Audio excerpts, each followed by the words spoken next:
দিবালোকের মতো পরিষ্কার যখন ইনফরমেশন পাবেন বা তথ্য পাবেন যে একটা পরীক্ষায় প্রশ্ন ফাঁস হয়েছে, এরপরও যখন অথরিটি এই পরীক্ষা আটকাবেন না, এই পরীক্ষার ব্যাপারে কোনো ইনকোয়ারি করবেন না। 14ই জুন 2023 সালে এই প্রাথমিক সহশিক্ষকদের একটা পরীক্ষা হয়, এই সার্কুলার দেয় ঢাকা এবং চট্টগ্রাম। প্রায় 11 লক্ষ মানুষ এটার জন্য কি করেন, এই পরীক্ষা দিচ্ছিলেন। 11 লক্ষ মানুষ এটাতে পরীক্ষায় বসছিলেন।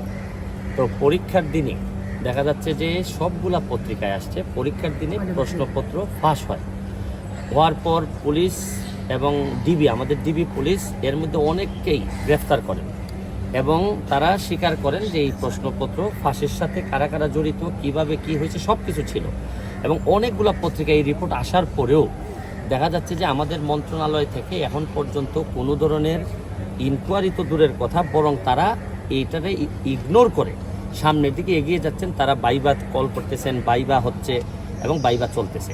তো আমাদের বক্তব্য হচ্ছে যে এইরকম দিবালোকের মতো পরিষ্কার একটা এই প্রশ্নপত্র ফাঁসের ঘটনায়, এটা তো একটা দুর্নীতি। দিবালোকের মতো পরিষ্কার এইরকম ঘটনায় একটা তদন্ত কেউ করলো না। এর মানে হচ্ছে গিয়ে আমরা ধারণা করতেছি এটার মধ্যে যারা জড়িত তাদের মধ্যে ইভেন যারা এই মন্ত্রণালয়ে যারা ছিলেন তারাও জড়িত থাকতে পারে।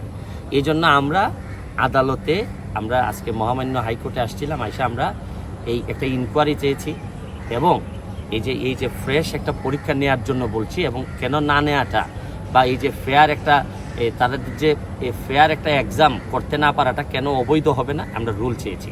মাননীয় আদালত আমাদেরকে রুল দিয়েছেন, ভাইবা বসি যে ভাইবা পরীক্ষাটা স্টে করে দিয়েছেন 6 মাসের জন্য এবং একটা ইনকোয়ারি কমিটি করে 3 মাসের মধ্যে ইনকোয়ারি রিপোর্ট হাইকোর্ট বরাবরে জমা দিতে বলেছে। জি, সব কিছু যেটা যেভাবে আছে।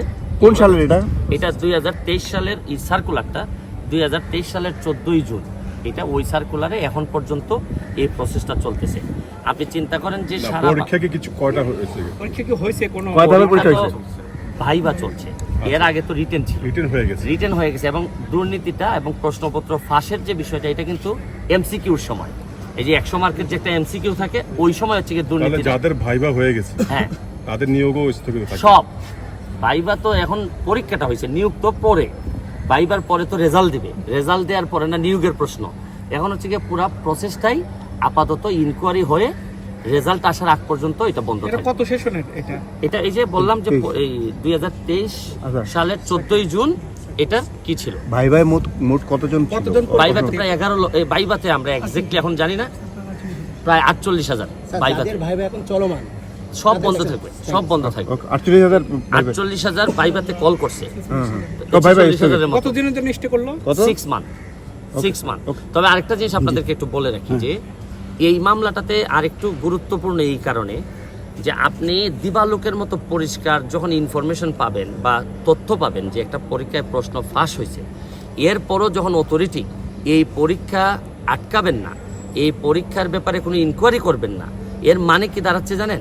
যে পরবর্তী পরীক্ষায় আরও উৎসাহিত করা, যে আসেন দল বল মিলে আমরা প্রশ্নপত্র ফাঁসে আমরা জড়িত হই এবং প্রশ্নপত্র ফাঁস করার মধ্য দিয়েই আমরা জাতীয় জীবনে আমরা বিভিন্নভাবে চলেন, আমরা একসাথে মিলেমিশে আমরা ছাত্রদেরকে পড়াই। এবং এই যারা টাকা পয়সা দিয়ে এরকম প্রশ্নপত্র ফাঁসের মধ্য দিয়ে যেসব টিচার হবে, আপনার কি মনে হয় যে বাকি 30 বছর এরা কোনো ভালো বাচ্চা এই আমাদেরকে দিতে পারবে এই জেনারেশনকে? এই জন্য এটা খুবই গুরুত্বপূর্ণ একটা বিষয়। Thank you.